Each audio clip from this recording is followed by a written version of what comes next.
Bonsoir et bienvenue dans ce bref parcours de l'actualité ici en Côte d'Ivoire et à l'étranger. Commençons en images par ce lancement de l'opération du planting d'arbres au jardin botanique de Bingerville dans le district d'Abidjan.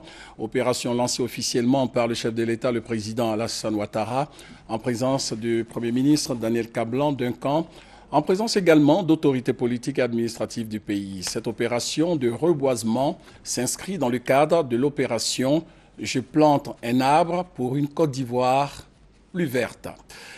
Au chapitre des allocutions, l'occasion a été mise à profit par le président de la République pour inviter toutes les populations ivoiriennes au reboisement. La déforestation est très grave pour notre pays, pour les populations, pour l'environnement. Et le fait que nous soyons réunis aujourd'hui pour lancer cette opération est quelque chose de très utile pour tous nos concitoyens. Donc je voudrais inviter tous nos concitoyens, toutes les populations vivant en Côte d'Ivoire à participer de manière pleine et entière à cette opération qui permettra dans quelques années d'avoir une Côte d'Ivoire plus verte. Donc j'ai planté un arbre aujourd'hui pour une Côte d'Ivoire plus verte pour le futur.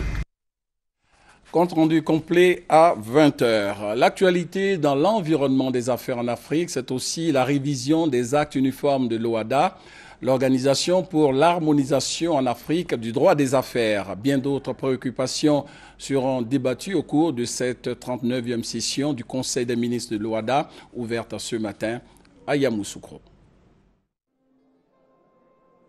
La 39e session du Conseil des ministres de justice et des finances de l'Organisation pour l'harmonisation en Afrique du droit des affaires s'annonce comme un sommet de dur labeur. Le ton a été donné ce mercredi à la cérémonie d'ouverture des assises à l'hôtel président à Yamoussoukro.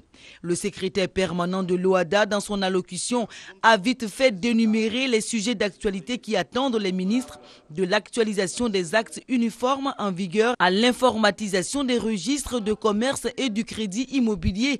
L'OHADA demeure avant tout un succès pour la garde des sceaux françaises. Christiane Taubira félicite l'OHADA et donne en même temps des pistes de réflexion. La pratique du principe de l'effectivité du droit, l'adoption de sanctions pénales, du statut de l'entrepreneur, dans toutes ces revisions énormes qui attendent l'organisation, la ministre française réaffirme l'engagement de la France aux côtés des États de l'OHADA. La France est aussi attentive aux propositions des 17 pays de l'organisation. Même si elle fait la proposition de l'instauration d'un barreau de l'OHADA, il appartient aux pays de l'OHADA de prendre la décision.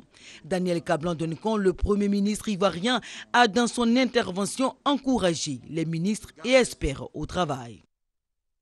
La 7e édition du Forum Africa Banking, événement annuel et régional de la Banque en Afrique francophone, s'est ouverte ici à Abidjan, la capitale économique ivoirienne. Cette édition 2015 qui a pour thème les nouveaux défis de la Banque en Afrique abordera les enjeux de la convergence et le développement des métiers parabancaires, la bancarisation de la petite et moyenne entreprise. Au nombre des organisateurs figure l'Association professionnelle des banques et établissements financiers de Côte d'Ivoire. Plus de 200 professionnels du secteur banquier et financier représentant une vingtaine de pays participent à ce forum qui a pour but de promouvoir le partenariat sud-sud et de favoriser l'investissement et le développement de secteurs stratégiques. Parlons maintenant d'actions de portée sociale et humanitaire. La présidente fondatrice de la Fondation Children of Africa, Dominique Ouattara, a signé ce jeudi à la primature une convention avec l'État de Côte d'Ivoire, convention dans laquelle il est prévu une subvention annuelle de 1,2 milliard de francs CFA pour le fonctionnement de l'hôpital mère-enfant de Bingerville. La construction de l'hôpital mère-enfant a coûté plus de 12 milliards de francs CFA. D'autres précisions sur le contenu de cette convention vous seront données au journal de 20 h. Et dans cette édition, vous aurez également d'autres comptes rendus sur l'actualité nationale. L'envoyé spécial de l'ONU pour la résolution de la crise politique au Burundi a tout simplement jeté l'éponge. L'Algérien Saïd Djinis a quitté ses fonctions. de médiateur dans le dialogue entre le gouvernement et l'opposition du Burundi. Ce dialogue inter-burundais, facilité par l'Algérien, avait pour objectif de sortir le pays de la crise née de la contestation à la fin avril d'un troisième mandat du président Pierre Nkurunziza. Le médiateur de l'ONU, qui n'a pas obtenu de progrès au cours de ce dialogue, a été accusé par l'opposition de pencher en faveur du gouvernement, ce que dément Saïd Djinnit.